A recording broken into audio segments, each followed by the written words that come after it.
special ASMR video. As you may have guessed from the title of the video, I am going to be a father again. I found out today that my partner and I are expecting a little girl, which is absolutely incredible news. Of course, it's not easy to convey that when you're whispering, but I can assure you I have a beaming smile. I'm still recovering from the shock, really, because having had two boys many years ago, the eldest of which is 17, nearly, I always assumed I wouldn't ever have a girl, but life changes and things fall into place, and yeah, with my current partner, we've known we were expecting for a while, but now we've had the 20-week scan and we found out we were having a girl, and we're both, of course, over the moon. I'm probably at the older stage of having a child, being in my late 30s, but I still am keeping young and fit and healthy and slim and in shape, so I still feel young at heart, and doing this channel actually helps that, really, because I feel like I'm experiencing a lot of sort of things from my youth again, so yeah. Anyway, I just wanted to announce that and shoehorn it in, really, because I'm obviously delighted and yeah, cannot wait. So I have in front of me a book which my father used to read to me when I was younger, me and my brother. I went and got it off him yesterday. He actually kept it and was actually quite soppy about it, which is quite surprising, so I've had to keep it in good condition. He's given me something to hold it in to make sure it stays in good condition, so I've got to treat it well. But I wanted to read you a story from it, one that my brother particularly used to enjoy. It does say age range 4 to 7, so it's not exactly tied in with my news, but it's the closest I can get to it. So I'm going to read a story for you, which is obviously not for everyone, but yeah, hopefully you enjoy it. Hopefully it's still relaxing. It does tie in with a nostalgic bit, because this is something that 30 odd years ago was read to me, well, more than 30 years ago. So without further ado, I'll get started, and yeah, the next video will be back to the normal content.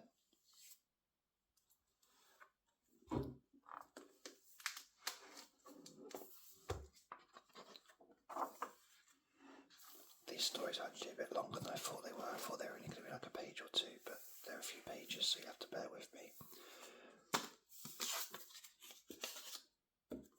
Okay, this is The Bear and the Duck. Once upon a time, there were two toys, a bear and a duck. They lived on the top shelf in the toy shop, and they had been there for a whole year. Fancy that, a whole year. They were very unhappy about it. It was dreadful not to be sold. They got dustier and dustier, and at last they almost gave up hope of ever having a little boy or girl own them. You see, by some mistake, the duck had a bear's growl, and the bear had a duck's quack. It was most upsetting. Whenever the bear was squeezed in his middle, he said quack very loudly indeed, and whenever the duck was squeezed, she said grrr. but she couldn't, and that was why she had put them away on the top shelf. One day, a little girl came into the shop with her mother. She was 7 years old that day, and she had come to spend the money that her granny had given her for her birthday. "I want a duck and a bear," she said. Then she pointed up to the shelf. "Oh, look," she said.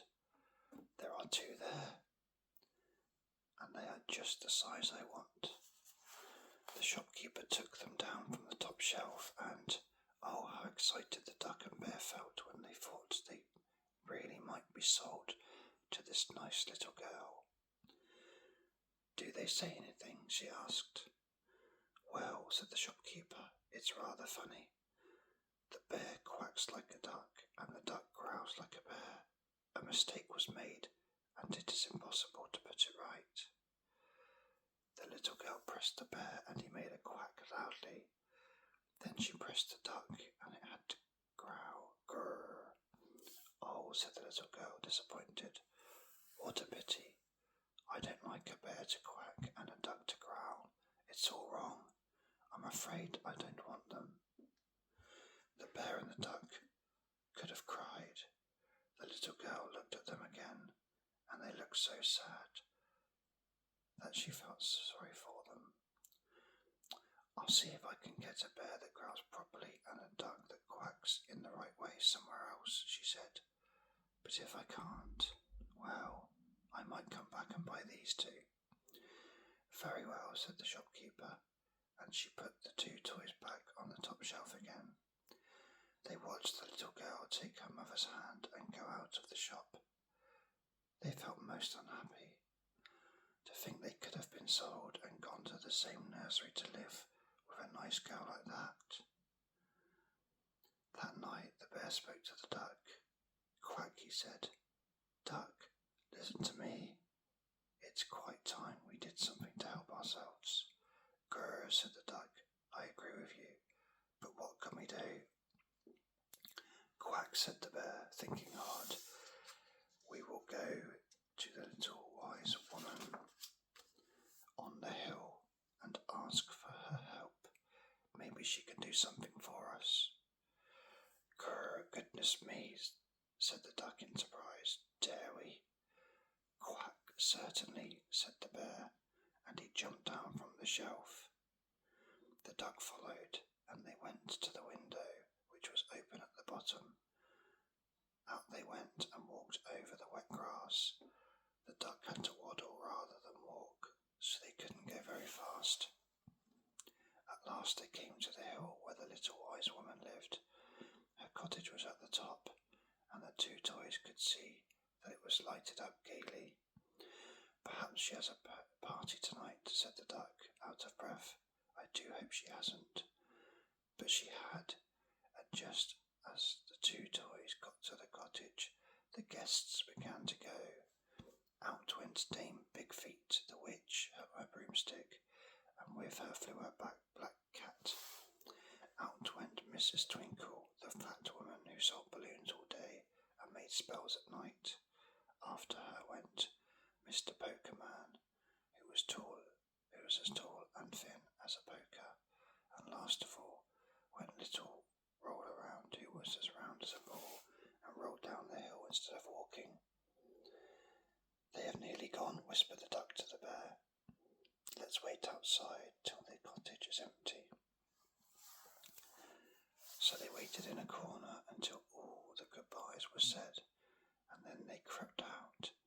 They peered in at the window, and to their great surprise they saw the little wise woman sitting on a chair, groaning and crying. Oh my," she said, "I'm so tired. And then there's all this mess to clear up before I go to bed." The bear and the duck couldn't bear to see her so unhappy. They went in at the door and spoke to the little wise woman. "We will clear up everything for you," said the bear. "Don't worry. The duck will help you get to bed and will make you a nice cup of tea and give you a hot water bottle, and I will sweep up the mess, clear the table and wash up." The little wise woman was so surprised that she didn't know what to say. "Why, you're from the toy shop," she said at last. "However did you manage to get here tonight?" "Never mind," said the bear, determined not to talk about his own troubles now. "You just get to bed, little wise woman, and go to sleep. We'll do everything else." "Grr," growled the duck kindly, much to the little wise woman's surprise. "Quack," said the bear, and surprised her still more. Then she remembered that her friend, the toy shop woman, had told her about a bear who quacked and a duck who growled, and she thought, these must be the two queer toys. How kind they were to come and look after her like this, just when she had so much to do. The duck took her into the bedroom and helped her to undress. She made a cup of nice hot tea and gave her a hot water bottle. Then she tucked her into bed, turned out the light, and left her to go to sleep. The duck was not going to worry the little wise woman about her own troubles now, not she. The bear was very busy too. He cleared all the dirty dishes off the table and washed them up. He put them neatly away and swept the floor. Then he put the cakes into their tins and the biscuits into their jars and put the lids on. He was very hungry, but of course he didn't dream of taking even half a biscuit. He knew it would be wrong, and he was a very good little bear. Just as he finished his work, the duck came creeping out of the bedroom. "She's almost asleep," she said in a whisper. "We'd better go." "I'm not quite asleep," said the little wise woman in a drowsy voice. "Before you go, look in my kitchen drawer. You will find 2 boxes of pills there. Bear, take a yellow pill. Duck, take a blue one. You won't be sorry you came to help me tonight." "Thank you," said the bear, astonished. He knew that the little wise woman had many marvellous spells. He wondered what would happen when he and the duck swallowed the pills. Perhaps he would grow beautiful whiskers, and maybe the duck would grow a wonderful tail. He took a yellow pill, and the duck swallowed a blue one. They then carefully shut the kitchen drawer, called good night to the little wise woman, and went out into the night. They were very tired when they got back to the toy shop. They climbed up to their shelf, leaned back against the wall, and fell fast asleep at once. They didn't wake up until the sun was shining into the shop. The doorbell woke them with a jump, and they sat up. They saw the same little girl who had come to the shop the day before. She looked up at their shelf and pointed to them. "May I see that duck and bear again?" she asked. "I couldn't find any just their size yesterday, so I've come back to see them again." The shopkeeper lifted them down. The little girl looked at them. It is a pity. The duck growls and the bear quacks," she said. She pressed the duck in the middle, and to everyone's enormous surprise, the duck said "quack" very loudly indeed. The most surprised of all was the duck herself. She had never in her life said "quack," and it felt very funny. Then the little girl squeezed the bear, and to his joy and astonishment he growled. "Grr," he went, just like that. "What a funny thing," said the little girl. "Yesterday they did just the opposite. Have you had them mended?" "No," said the shopkeeper, just as surprised as the little girl. "They've not been taken down from their shelves since you went out of the shop. I can't think what has happened to them." The little girl pressed the bear and the duck again. "Grr," growled the bear. "Quack," said the duck. They were both most delighted. So that was what the pills of the little wise woman had done, made their voices perfectly all right. How lovely.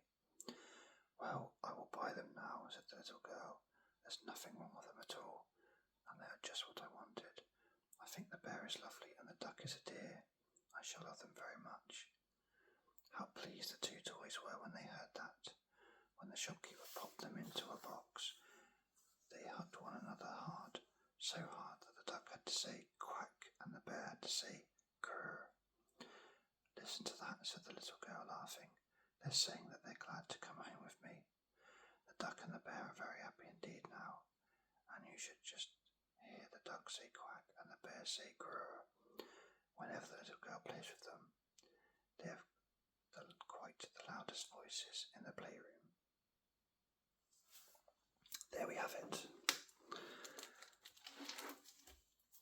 I have questions about that story. For one, I'd say the moral of it is if you're not perfect, then you're not going to be chosen. I don't even want to know how the bear and the duck managed to get to that house. Anyway, too many questions. I'm going to have to get used to stories like this because, of course, having boys, I've been able to share my love of football and 90s wrestling and things like that. And with a girl, it's going to be stories like this. Although I wasn't that impressed with the story I just read, actually. But, yeah, anyway, I hope you enjoyed this video. It's a bit of a different one. As I say, my next video will be more in line with my usual content. And,